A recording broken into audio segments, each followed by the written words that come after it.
Chegamos num momento muito precioso do nosso culto, tempo que o Senhor fala conosco, continua falando conosco, e agora através da sua palavra. E eu quero convidar você a abrir comigo lá no Evangelho de Marcos, no capítulo 10. Mas antes de nós lermos o texto e falarmos sobre ele, quero contar para você que hoje eu inicio uma sequência de mensagens. Toda vez que você me vê de novo aqui no púlpito, você vai me ver dando continuidade a essa sequência, ainda que não sejam por domingos seguidos, sobre alguns temas que podem ser talvez até meio básicos sobre a fé, mas que mesmo sendo de fato básicos, suscitam muitas dúvidas e muitas pessoas se veem despercebidas do seu real significado e da profundidade que esses temas possuem. Quero conversar com os irmãos sobre coisas muito simples do tipo: por que é que eu preciso de Jesus? Parece simples demais, parece uma pergunta talvez muito básica para um crente de muitos anos, mas muitas vezes quando alguém pergunta para nós, por que eu preciso de Jesus? Será que a gente tem a resposta na ponta da língua? Ah, porque Jesus morreu na cruz por você. E aí a pessoa pergunta para você, e por que Jesus morreu na cruz? Aí você fala, para te livrar dos seus pecados. Mas eu não tenho pecado, eu não faço nada de mal, eu sou uma pessoa boa.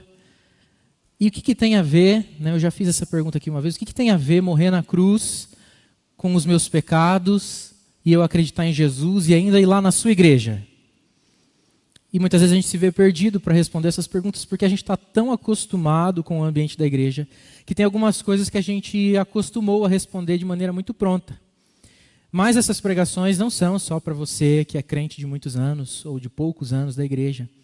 Ela também vem trazer uma mensagem ao coração de cada um que nunca ouviu falar do Evangelho, mas que ao ouvir uma dessas mensagens pode ser impactado pela realidade de Cristo Jesus, Salvador, para todo aquele que crê, para todo aquele que confessa o seu nome. E hoje, o primeiro assunto que a gente vai falar a respeito desses temas é uma ideia que permeia o senso comum.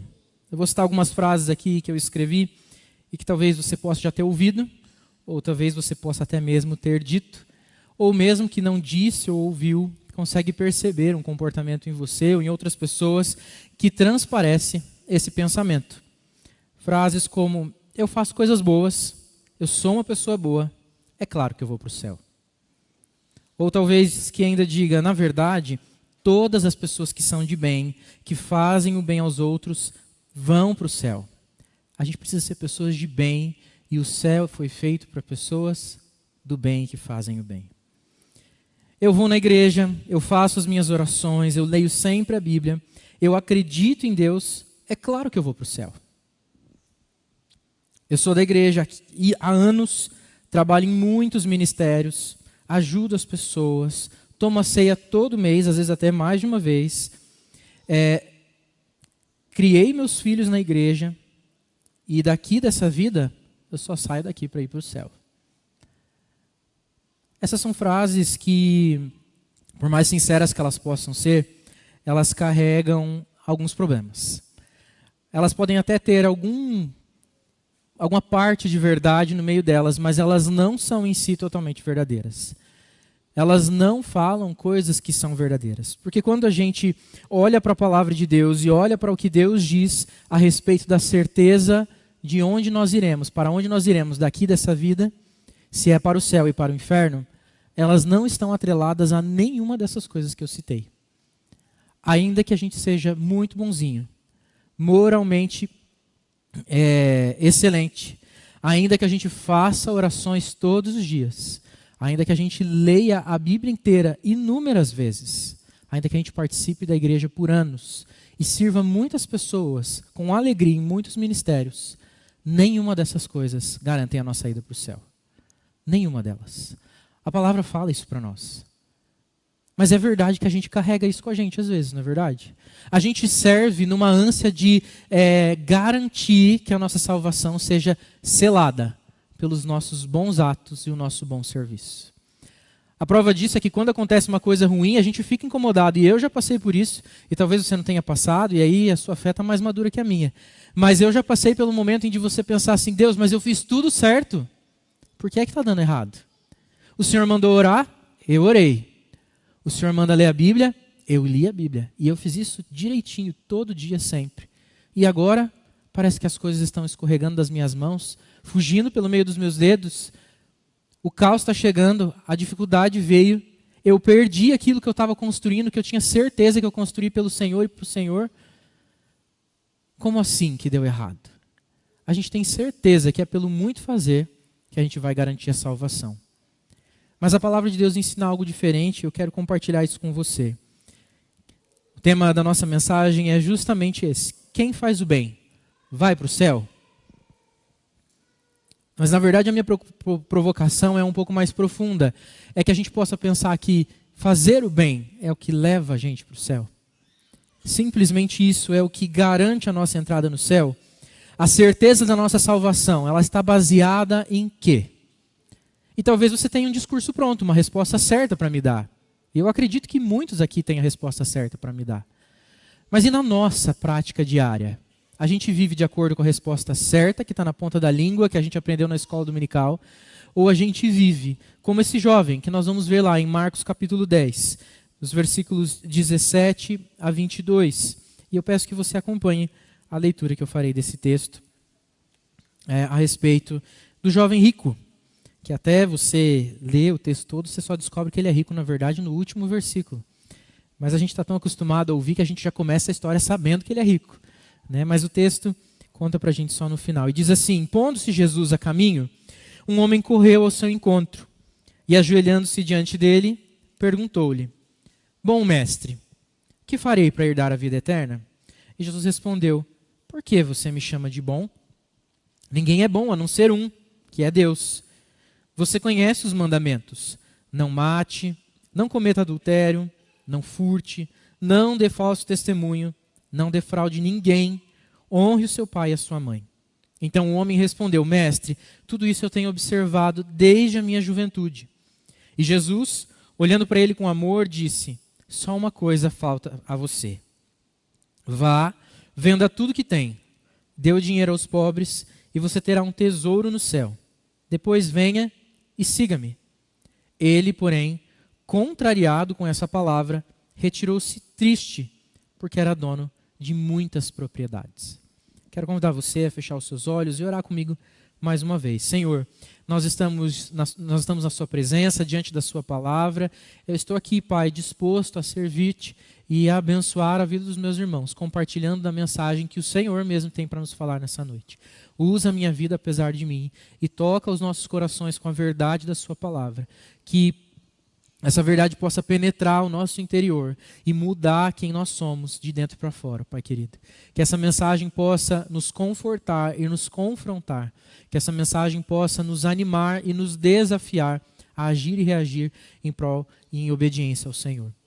Pai querido, nós colocamos a nossa vida diante de Ti e pedimos que o Senhor realmente ministre ao nosso coração nessa noite, de maneira clara, de maneira inteligível, que fique a mensagem plantada realmente como boa semente, em boa terra, no nosso coração nessa noite. Pai querido, ministra o coração de cada um, fica conosco, é no nome de Jesus que nós oramos. Amém.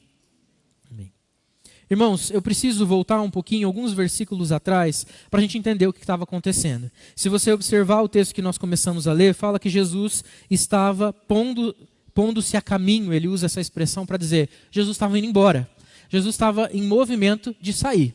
Se ele estava saindo é porque ele estava em algum lugar, e esse lugar era no meio das pessoas, ensinando. Se a gente voltar aí alguns poucos versículos, nós lemos o versículo 17, mas se nós voltarmos no versículo 13, nós vamos ver que Jesus falava a respeito de uma série de coisas, ainda nos outros versículos, mas que imediatamente antes acontecer essa conversa com esse homem que para ele, esse jovem rico que para ele, e faz algumas questões importantes para Deus a respeito, para Jesus a respeito do céu e da vida eterna, ele passa por uma situação com seus discípulos. Jesus está ensinando e tem alguns pais que veem Jesus e falam, eu vou levar lá meu filho quer conhecer Jesus. E eu vou levar ele perto de Jesus. E o texto fala para a gente que os discípulos falam, segura essa criança aí, ela vai atrapalhar, você não está vendo o que Jesus está ensinando? Deixa ele ensinar. Outra hora as crianças vêm, deixa as crianças para lá. Agora não é hora de criança, isso aqui é conversa de adulto. E Jesus fala, não, deixem vir as minhas crianças. E ele diz que quem não se tornar como uma daquelas crianças não é digno do reino do céu. O versículo está lá projetado, né? Jesus, porém, vendo isso, indignou-se e disse-lhes: deixem que os pequeninos venham a mim e não os impeçam, porque dos tais é o reino de Deus. Então as crianças se aproximam de Jesus, o texto fala para nós que Jesus impõe as mãos sobre elas e as abençoa, orando ali com elas. E aí quando ele se levanta para ir embora, o que acontece? Um homem sai correndo em direção a ele, se joga na sua frente ajoelhado e fala: Senhor, eu tenho umas perguntas aqui. Eu fico imaginando que talvez esse homem, ou ele chegou depois, ou ele ficou lá dentro do coração dele assim: vou ou não vou, vou ou não vou? Será que eu falo ou não falo? Vou me expor aqui na frente de todo mundo, mas acho que eu preciso ir. E no desespero ele corre e vai. Antes que Jesus vá embora, ele vai e se joga aos pés de Jesus e faz essa questão tão importante.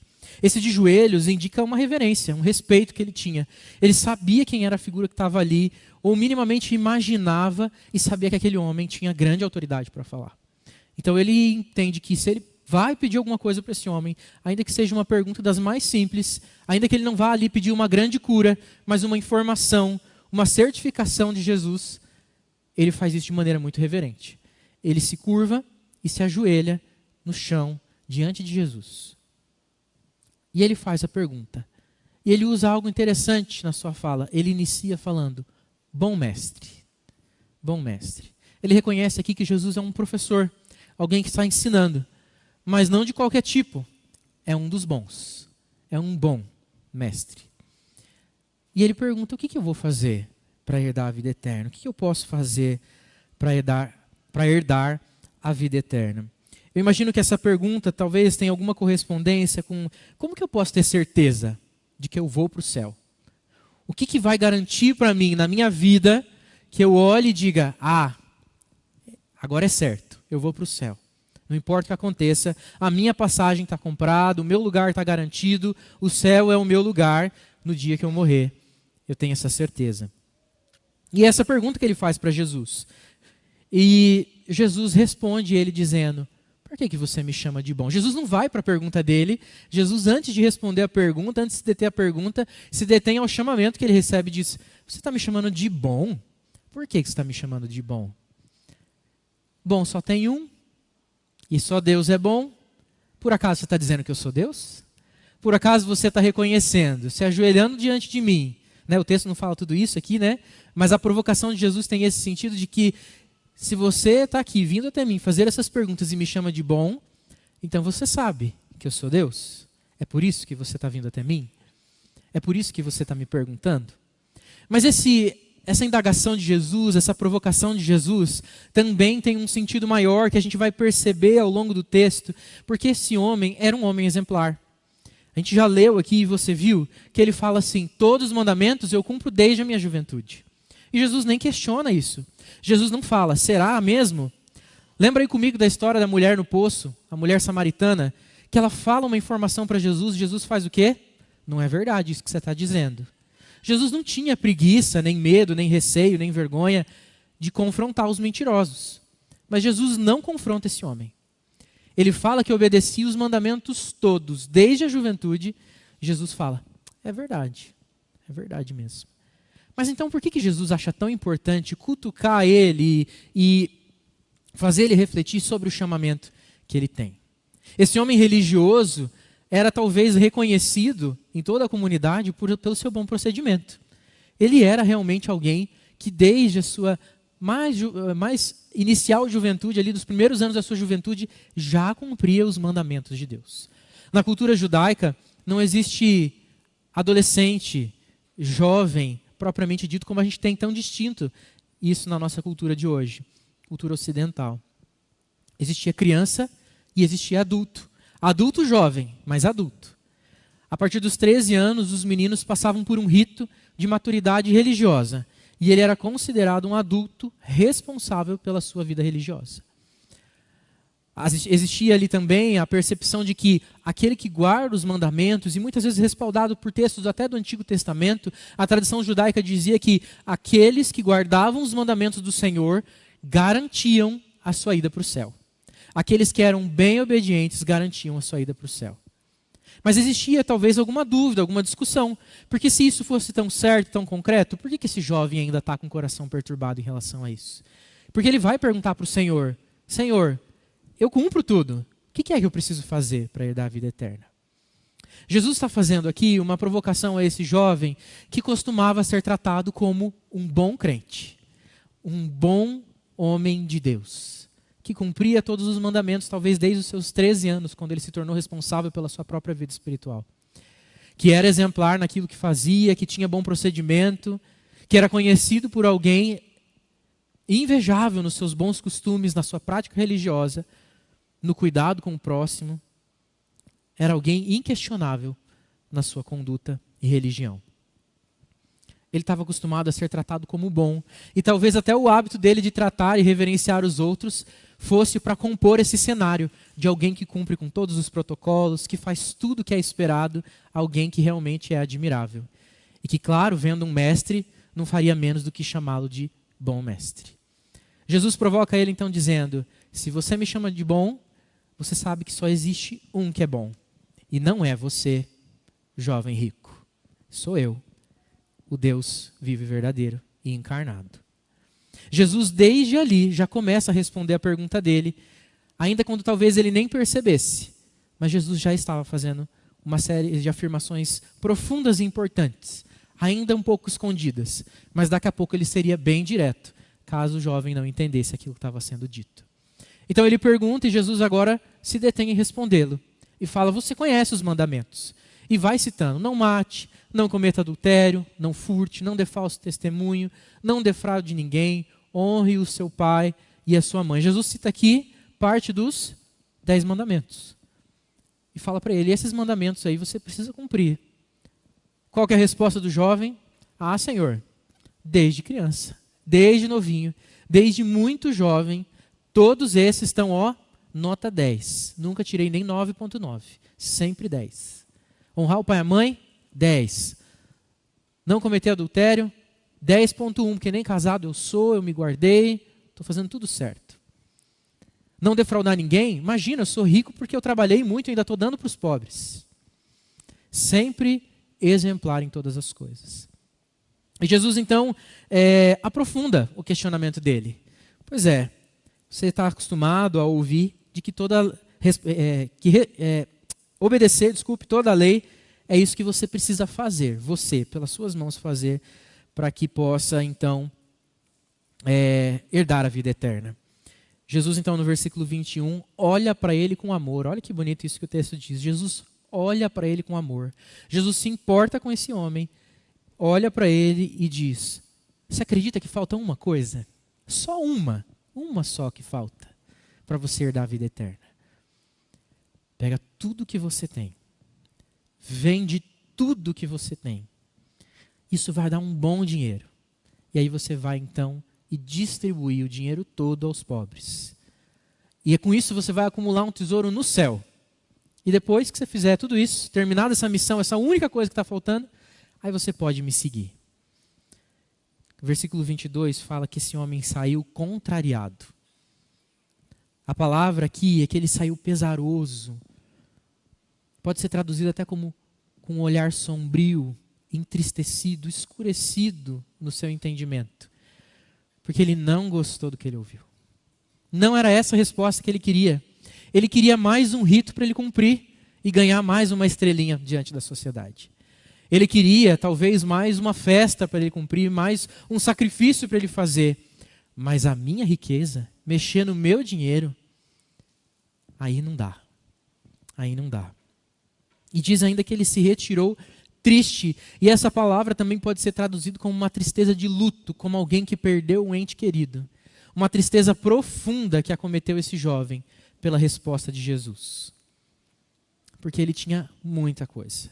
Era um homem riquíssimo, tinha muitas propriedades. Ele não estava disposto a fazer o que Jesus tinha oferecido para ele. Então ele sai entristecido, contrariado com tudo isso que ele ouviu. Olha só, nesse trecho da palavra que nós lemos, ele vai continuar depois os próximos versículos ali, falando sobre a dificuldade de um rico entrar no céu. E vai ter a conhecida passagem que diz que é mais fácil um camelo passar pelo fundo da agulha do que um rico entrar no céu. Jesus faz desse caso, desse jovem, um momento oportuno para ensinar a todos aqueles que estavam ao redor sobre o grande desafio que é herdar a vida eterna, quando você tem coisas preciosas demais guardadas dentro de você. A gente vai perceber que o maior problema desse jovem não era o fato dele ser rico, não era o fato dele ter muito dinheiro. Jesus não tinha problema nenhum com a riqueza dele. Mas essa riqueza era mais do que simplesmente recursos para que ele pudesse servir mais e melhor. Para ele, essa riqueza tinha um significado maior e muito profundo. Existem 3 coisas que eu gostaria de destacar nesse trecho, a respeito de que, para que a gente possa entender o que é que realmente nos leva para o céu. Para que a gente possa perceber que o fato da gente ser bonzinho, religioso, assíduo na igreja, crente há muitos anos, tataraneto de crente que seja, filho de fundadores de muitas igrejas, de que a gente olhe para essas paredes e diga, tem muitos tijolos aqui que veio do meu dinheiro, que nada disso importa para a gente entrar no céu. Só uma coisa é realmente importante. O primeiro ensinamento que a gente percebe nesse texto a respeito disso é que só existe um que é bom. Não sou eu, não é você, não é o jovem rico, é Cristo Jesus. Só Ele é bom. E é por isso que a gente não merece nada, principalmente o céu. O céu é um lugar que entra sim só quem é bom, só quem é do bem e só quem faz o bem. O problema é que só tem um que é bom de verdade. Eu e você, a gente pensa que é bom. A gente faz uma coisinha boa aqui e ali, mas o nosso coração é impregnado de sujeira. O nosso coração é mau. A gente nasceu em pecado, a gente foi concebido em pecado. E a gente gosta de pecar quando a gente ainda nem sabe falar e andar. A gente já sabe pecar. Está em nós, está agarrado na nossa existência, como ser humano, como humanidade. E ninguém escapa dela. Romanos 3:23 fala que todos pecaram e necessitam, carecem, precisam da glória de Deus manifesta. A palavra de Deus ensina para nós que quando Deus criou o homem, Ele olha para o homem e diz que é bom. Deus olha para tudo que Ele criou e diz, isso é bom. Então houve um tempo que nós fomos bons, que a gente podia desfrutar do céu, que o paraíso estava aberto e disponível para nós. Mas nesse mesmo lugar, nesse mesmo paraíso que a gente desfrutava, nós desobedecemos ao Senhor. Adão e Eva comeram do fruto. E a queda do homem aconteceu não só sobre Adão e Eva, mas sobre todos os seus descendentes. Eles ali representaram toda a existência da humanidade. E eu e você, como filhos de Adão e Eva, carregamos esse problema sobre nós desde que nascemos. Não somos mais bons como éramos. E não seremos mais bons por nós mesmos. Não tem nada que a gente possa fazer para ser bom como Deus é. E por isso, não tem como entrar no céu pela nossa própria força. Porque no céu, é verdade, só entra quem é bom e só entra quem é do bem. E eu e você não somos bons, não somos do bem. A gente tem o coração contaminado, maldoso, e mesmo que a gente faça coisas boas para as pessoas no exterior, o nosso interior é corrompido. A gente tem pensamentos cruéis, a gente tem desejos errados, a gente tem pecados ocultos. Nós fazemos coisas ruins também, falamos coisas nocivas, nós somos bem destrutivos. E o mal não está lá fora somente, mas o mal está aqui, dentro de mim e dentro de você. Porque só tem um que é bom, e não somos nós. Romanos 5,12 vai dizer que por um só homem veio todo o pecado na humanidade, que era Adão. E esse pecado se espalhou por tudo que há e tudo que existe. Olha lá o que diz o texto. Portanto, assim como por um só homem entrou o pecado no mundo e pelo pecado veio a morte, assim também a morte passou para toda a humanidade, porque todos pecaram. Todos pecaram. Toda a humanidade foi contaminada. Tito 1,15 vai dizer que a nossa mente e a nossa consciência foram corrompidas por aquilo que é mal. Todas as coisas são puras para os puros, mas para os impuros e descrentes nada é puro, porque tanto a mente como a consciência deles estão corrompidas. Sem Cristo, sem crer em Cristo, nossa mente, tudo que nós somos, está completamente corrompido. Vitor, projeta para mim, por favor, 1 Pedro, capítulo 2, versículos 22 a 24.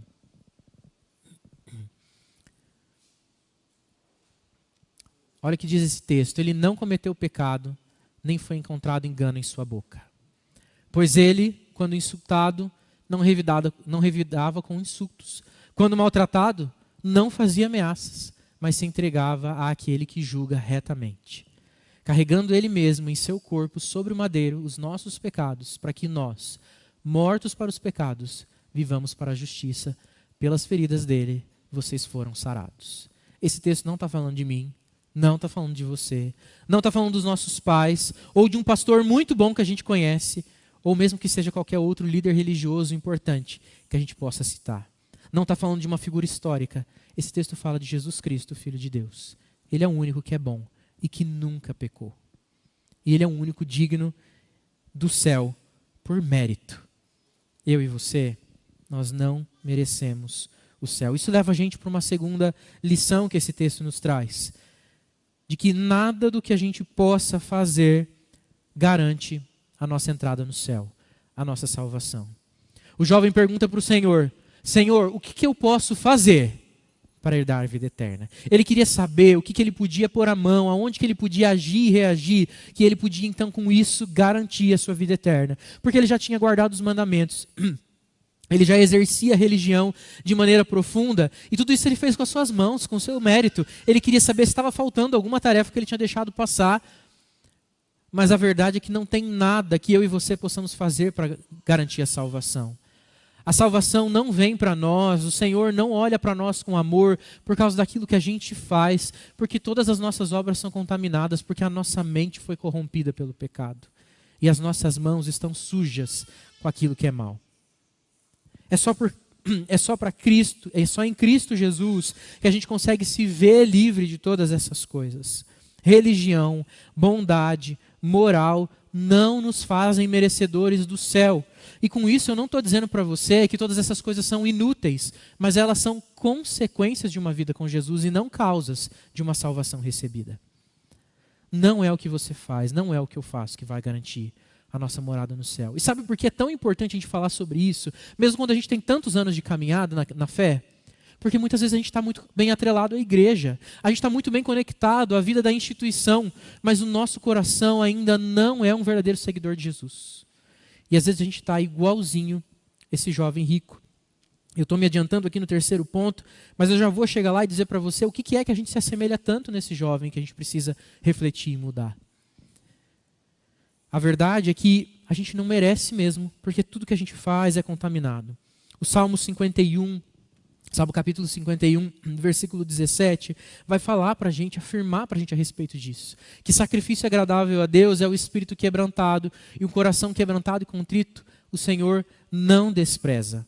O que importa para Deus não é o exercício da religião, mas um coração realmente sincero e verdadeiro, e entregue, quebrantado na sua presença. O Senhor não quer de nós mais cargos, funções, tarefas, programações, mais um culto que a gente vai, mais uma oração que a gente faça, mas Ele quer o nosso coração derramado e entregue, fazendo oração porque a gente entende a necessidade. Vindo aqui no culto porque a gente tem desejo de estar com os irmãos na presença do Senhor.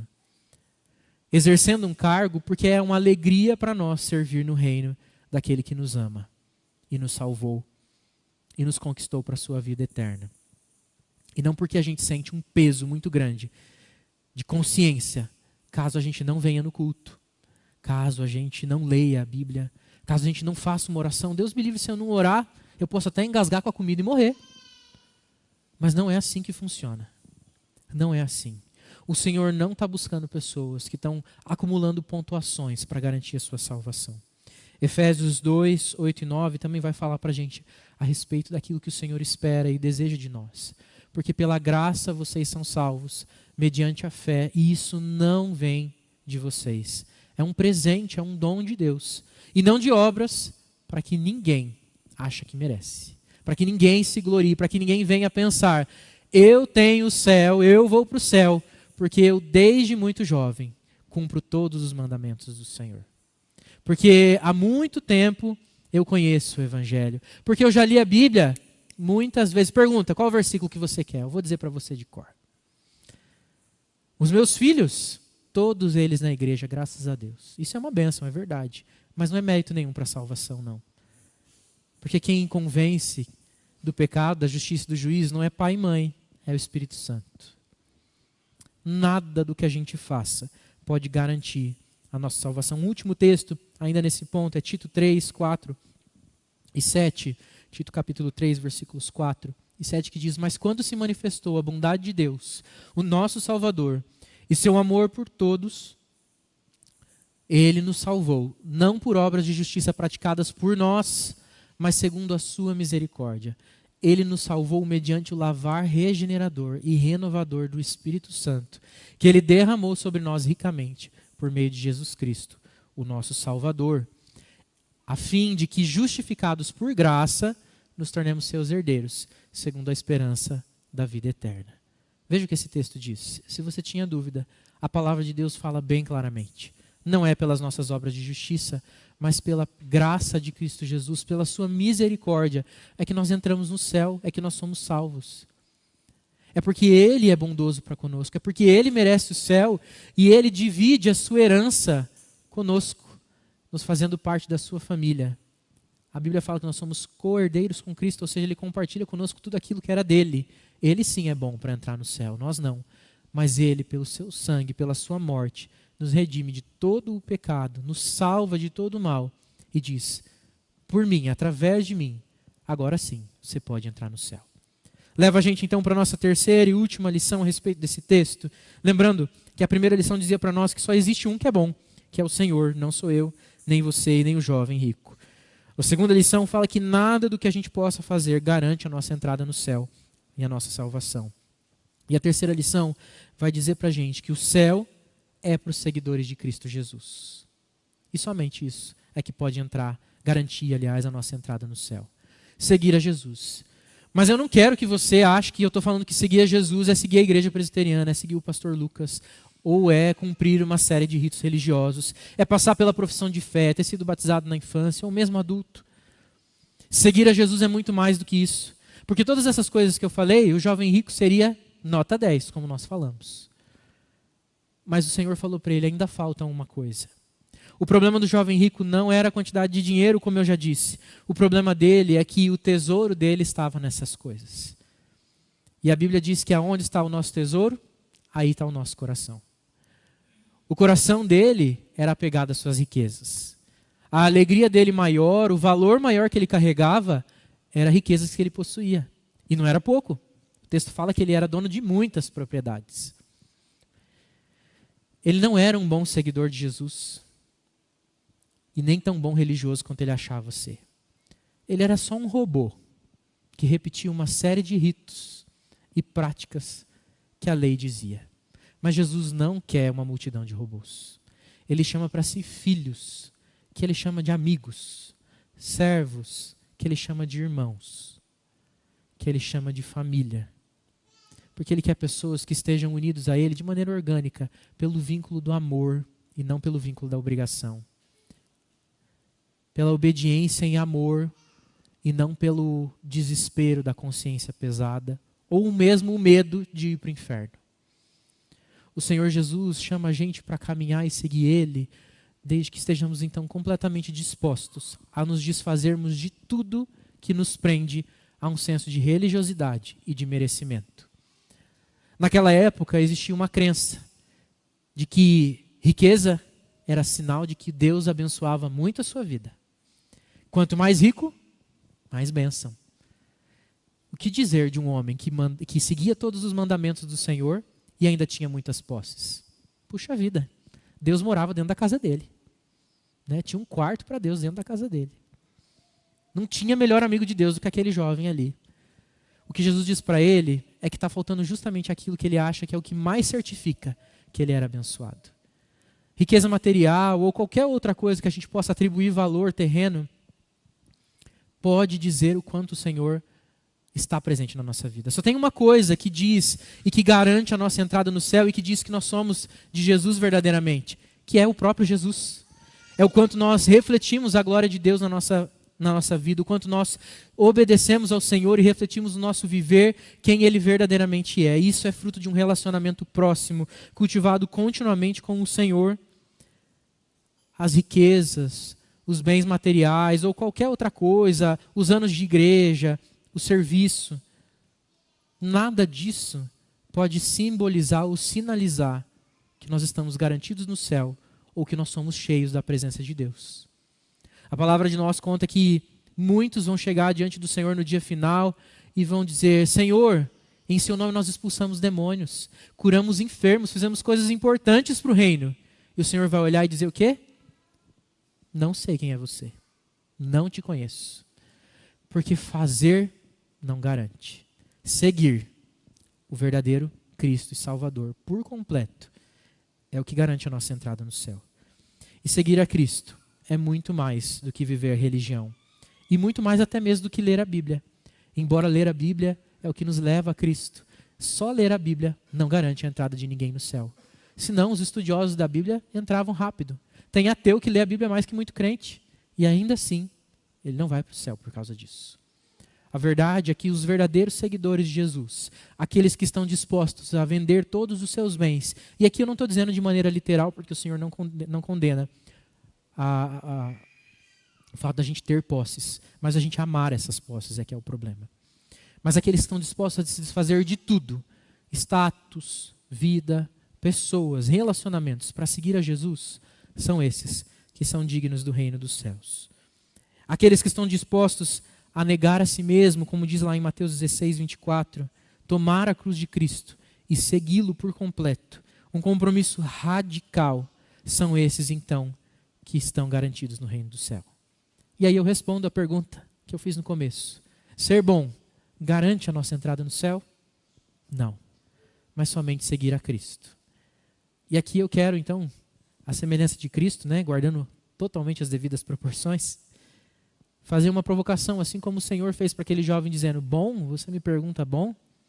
Quero provocar você porque você já falou isso para o Senhor hoje. Mas você prestou atenção?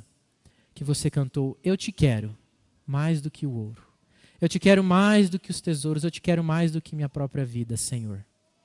Tu és a porção da minha herança, és o bem maior para mim e o meu coração não pode mais viver sem o seu grande amor. O Senhor é o bem maior que você tem? O Senhor vale mais do que os tesouros para você? E quais são os tesouros do seu coração? Quais são as coisas que são caras para você hoje? O que é que se o Senhor pedir para você? Entrega tudo, vende tudo, distribui para os outros e me segue. Vai deixar você aborrecido, com ar caído, contrariado e fazer você voltar triste para casa, porque você é dono de muitas propriedades. O que é que prende ainda o seu coração desse compromisso radical e completo de entrega total ao Senhor, que é o que nos leva e nos garante na entrada do céu? Tem mais, a gente cantou mais, coisas mais profundas. Eu me rendo aos teus pés, és tudo que eu preciso para viver. Eu me lanço aos teus braços onde encontro o meu refúgio. O Senhor é tudo o que você precisa para viver? Mesmo. Porque quando eu olho para a minha vida, no dia a dia, às vezes eu quero dar um jeitinho de arrumar aquilo que eu preciso para viver. E tem coisa que não tem nada a ver com o que Jesus me mandou fazer. Tem muita coisa que é vontade minha, que é o que eu quero para a minha vida, que é o meu tesouro, que eu preciso largar e abandonar. Tem muita coisa que é o que eu acho importante, mas não é o que o Senhor Jesus mandou eu fazer. E muitas vezes nós temos coisas na nossa vida que fazem com que a gente pense que está trabalhando para o Senhor, mas a gente está trabalhando para a gente mesmo. Para a gente concluir, eu quero te desafiar então a reconhecer a realidade, a verdade, que eu e você continuamos sem merecer o céu. E que se nós vamos para Ele um dia, é porque o Senhor Jesus merece.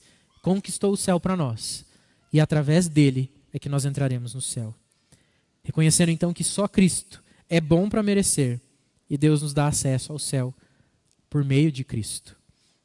Admitir e lembrar da verdade de que a vida religiosa e a obediência a Deus são consequências da salvação. São resultados da nossa vida como salvo. E não são formas de nós chegarmos à salvação ou garantirmos a nossa entrada do céu, como estava enganado aquele jovem. E por fim, identificar na nossa vida e colocar diante do Senhor em oração e em ação de abandono o que ainda é caro demais para nós e que nos impede de seguir somente a Cristo por inteiro. Seja conforto, preguiça, seja dinheiro, reputação, ou até mesmo pessoas, relacionamentos, que ainda nos prendem e nos impedem de seguir a Jesus por completo. O que é que será que Jesus falaria para nós se nós chegássemos? Senhor, o que eu preciso fazer para herdar a vida eterna? O que é que Ele mandaria a gente entregar de uma vez por todas e depois disso, então, segui-lo de verdade? Essa é uma resposta que você só pode encontrar com o Senhor. E eu convido você nessa hora a abaixar sua cabeça e orar comigo. E nós vamos orar ao Senhor pedindo: Senhor, mostra-nos o que é que ainda nos ancora, nos segura e nos impede de andar em direção ao Senhor livremente, num compromisso radical, de abnegação total e compromisso profundo com o Senhor. Deus bendito, nós estamos mais uma vez na sua presença em oração, reconhecendo que nós não merecemos o céu. Nós não somos bons, ó Pai. O nosso coração é mau. Só o Senhor Jesus pode nos fazer novos de novo. Só o Senhor Jesus pode dar a nós um novo propósito, fazer-nos uma nova criatura que não é mais presa, arraigada, enraizada nesse mal perverso que nos atinge desde o nascimento. Só o Senhor Jesus pode nos libertar por completo e nos perdoar de todo o pecado. E só em Cristo Jesus é que nós podemos alcançar e ter a certeza de que o céu é o lugar que nós iremos morar no dia vindouro, depois da nossa morte. Mas tem muitas coisas que ainda nos prendem a Deus, o nosso coração ainda flerta e quer se agarrar a coisas mundanas, materiais, coisas às vezes imateriais, mas que não tem nada a ver com as coisas do Senhor. A gente quer se agarrar em posições, reputações. A gente tem medo de perder amizades, relacionamentos, pessoas e o reconhecimento delas. A gente tem medo de perder status. E por isso a gente se agarra nessas coisas, achando que é isso que vai nos levar para o céu. A gente pensa que é nas boas obras, nos bons atos que a gente vai garantir a entrada, Senhor. Mas nos livra de todas essas coisas. Que nós possamos nos apegar a Cristo. E tudo aquilo que a gente vier a fazer de bom, seja por causa da nossa obediência a Jesus, que já garantiu a salvação para nós. Obrigado, Senhor, porque isso também nos dá uma segurança. Porque se a salvação não está garantida nos meus atos, mas no Senhor Jesus, ela não pode ser perdida. Ela não vai escapar de mim, mas a salvação é garantida por aquele que é perfeito, que nunca pecou, nunca irá pecar e que é sempre pleno. Porque eu, Senhor, posso até acertar em algumas coisas, mas eu estou sempre errando e tropeçando. E se fosse depender de mim, eu perderia a salvação todos os dias. Obrigado, Deus, porque o Senhor então nos garante a entrada no céu. Não porque somos bons, mas porque somos Deus. E nós entregamos a nossa vida por completo a Ti. Nos rendemos aos Teus pés e dizemos que o Senhor é tudo que nós precisamos para viver. Dizemos que nós Te amamos mais do que o ouro e de qualquer tesouro, e mais do que a nossa própria vida, porque o Senhor é a porção da nossa herança, é tudo que nós queremos. O valor do Senhor é maior do que qualquer coisa que a gente possa obter nessa vida, Pai. Sustenta a nossa fé, nos guarda e continua a ministrar no nosso coração por essa palavra. E é no nome de Jesus que nós oramos agradecidos. Amém.